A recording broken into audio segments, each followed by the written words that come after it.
Hello and welcome to Inside Line. This week we're looking at the return of an automotive icon at the Shanghai Motor Show, a chance to buy some Australian motor racing history and the world's fastest electric car. But first, some scary footage from the US drag racing last weekend. NHRA 4-wide nationals today. Fans escaping injury when the body of a funny car, it was driver Robert Height's car, blew off near the finish line. His engine exploded. Now you see that carbon fiber body landing in a walkway in the front of a grandstand. Robert Height's engine exploded and blew the bodywork into the crowd. Now, lucky escape for the fans, wasn't it, Matt? It sure was. It's hard to believe that no one was seriously injured in that event. Yeah, probably best to watch it from the couch. Yeah. Now, last weekend also saw the opening of the Shanghai Motor Show, and Ford revealed a new concept car carrying the famous Escort name. Now, what's the story here? Well, it's not a retro-inspired small car like we probably expected with an Escort name, but it is a small sedan designed specifically for China. Yeah, now, I understand some of the Australian designers had a bit of an input on this. Apparently so, yeah, and it certainly is a sharp-looking little car. I think it looks great. It's a little bit bigger than a Fiesta, and definitely looks more complete than the current Fiesta sedan.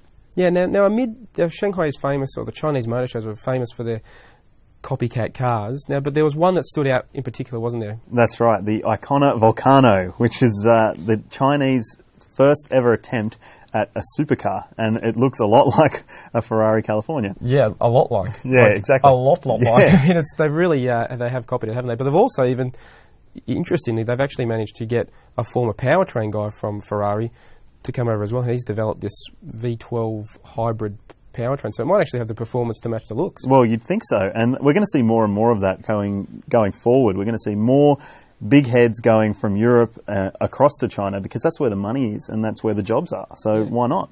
Well, it's certainly an industry on the move. Now, closer to home, Queensland businessman Peter Champion has put his collection of Peter Brock racing cars up for sale.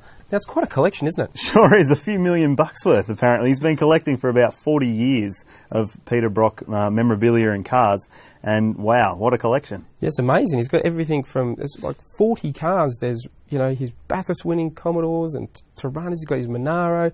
He's even got a Lada. I mean, it's amazing. But it's a bit of a shame. Ultimately, this is going to get broken up, isn't it? I mean, it's probably going to get scattered to the wind. It is sad when you see these museums that have built up a massive collection, and eventually it all just goes to dust. It is sad. Yeah. Well, hopefully some of them will still stick around in some other museums. Now, and finally, a partnership between an American university and a French car maker are trying to set a new land speed record for an electric car. Now, what speed are they aiming for here? 700 k's an hour. That's not slow. So it's not a Prius then they're using? No, definitely not. It is, as you say, a joint venture between a university and Venturi, which is a small sort of niche alternative vehicle maker from Europe, and it's definitely a weird-looking car. But they've got some pedigree, haven't they? Because they actually currently hold the record, so they're actually only breaking their own record. Yeah, exactly right. So let's see how it goes. I think they'll be a surefire thing to hit more than 550 at least. Well, it'll be interesting to see how they go. Well, that's it for Inside Line this week. As always, for all the latest motoring news and reviews, visit drive.com.au.